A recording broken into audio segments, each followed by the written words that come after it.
Се наоѓаме на едно многу интересно место, како вистински љубители на животните, зборуваме на тема домашни миленици, како да ги заштитиме во овие студени денови, како да ги заштитиме од пиротехнички средства за време на новогодишните празници. Мој соговорник утрово, Воислав Димитровски, доктор по ветеринарна медицина. Воислав, добро утро, драго ми е што е пред крајот на оваа година зборуваме на тема домашни миленици. Да.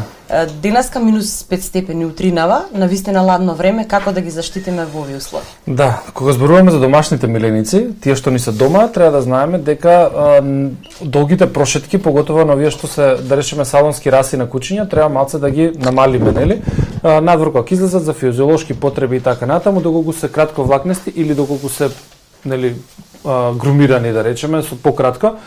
Во таков случај задолжително треба и некоја облека одозгора да се облече врз животното. Ако се долговлакнести, апсолутно нема потреба од Дамбот сака да каже нешто на микрофонот, нема потреба од дополнително облекување.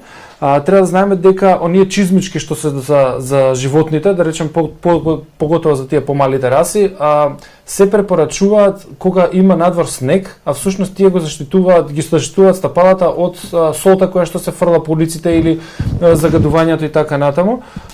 Така што се препорачува таков тип, да речеме, на заштитна облека да се става на животните. Исто така облеките, некогаш, например, ако собствениците доста често ги стават не зашто му е ладно на животното, туку заради тоа што многу се прљаат зимно време, кога е повлажно надвор, кога има вирчиња со вода или се топи снегот и така натаму. Во таков случај, ако е подолго влакнесто, не мора сега да го облекуваме ние во оние дебели, да речеме, облеки, може да биде само една тенка, чисто колку да го заштитиме кучето да не се прља дополнително на улица.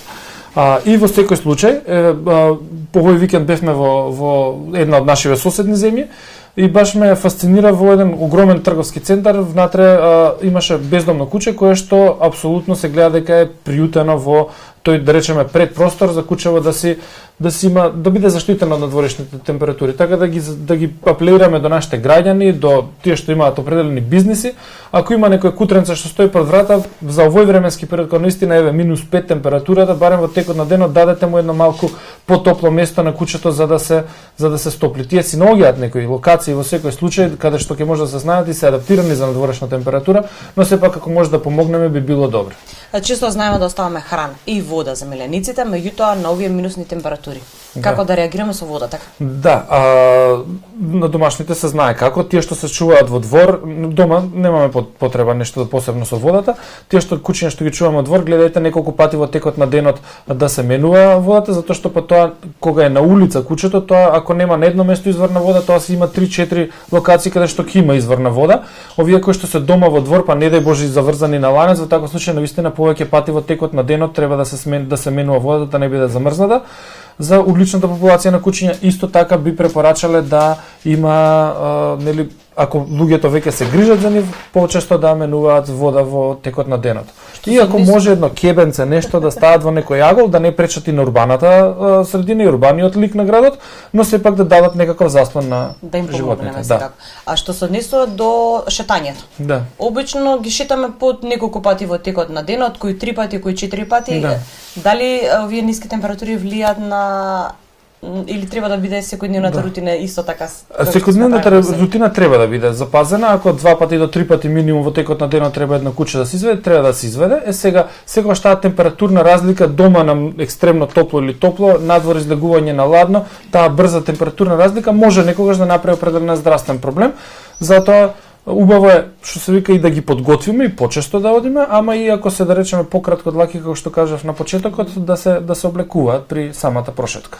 Сега ни доаѓаат новогодишните празници, веќе пиротехничките средства за жал се настекаат околу нас, како и ние луѓето кои што треба да внимаваме, за жал милениците се многу повеќе изложени. Да. Како тука да им помогнем? Значи пиротехниката по принцип е сериозен шок за сите животни, вклучително и кучињата, и мачките, и бездомните, и домашните. Навистина, ако веќе сакаме, ако нашето куче знаеме дека има проблем со бучава, во таков случај треба да почнеме уште од порано да го тренираме со определена, да речеме, наша активност, кога ќе има нешто такво, ние треба да пуштиме определена музика или да пуштиме некакви такви звуци, ние да ги предизвикаме, а тоа да го поврзаме со игра, со фрлање на топчиња во тој период и така натаму.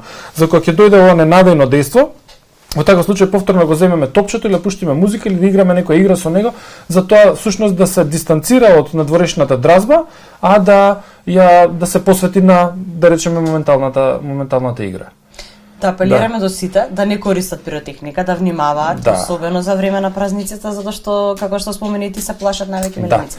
Значи, доста често да апелираме и до најмладата популација, затоа што покрај тоа што е многу штетно за нивното здравје, штетно и за животните, и ги му замолуваме на уличните, поготово уличните животни, да не си играат, да не ги дразнат и да не им фрлаат петарди во нивна близина, затоа што доста често сме имале последици кои што ние ветеринарите потоа ги лекуваме во однос на неправилно или такво дразнење, да речеме, на животните.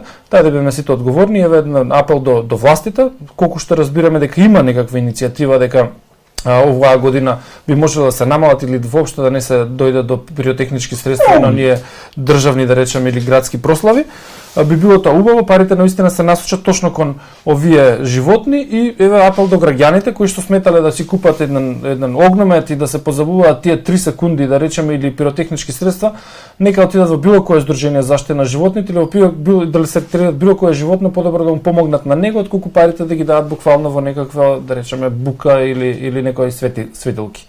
Само да го представиме. Да. Кој ни правеше утрово друштво? Ова е Дамбо, се гледа по ушите, самото име си доаѓа со неговиот изглед. Дамбо е удрен од автомобил и во моментот се вдомува, имаше неколку тешки операции, но во моментов е навистина прекрасно куче за вдомување, си има физиолошки потреби, навики стекнато, се контролира во целата негова, да речеме, физиолошка функција и некој ако сака може да се добие прекрасен миленик кој што е многу добар и доста од нашите клиенти го знаат и го бараат секојдневно кога ќе дојдат на посета. И морам да кажам дека навистина го чувате со огромна љубов. Да. И ако остане тука е голема маскота на вашата организација. Благодарам многу на одвоеното време. Се надам дека дадовме корисни совети за нашите гледачи. Да, ви благодарам и сте кој што добро дојдени во нашата амбуланта. Благодарам што еднаш.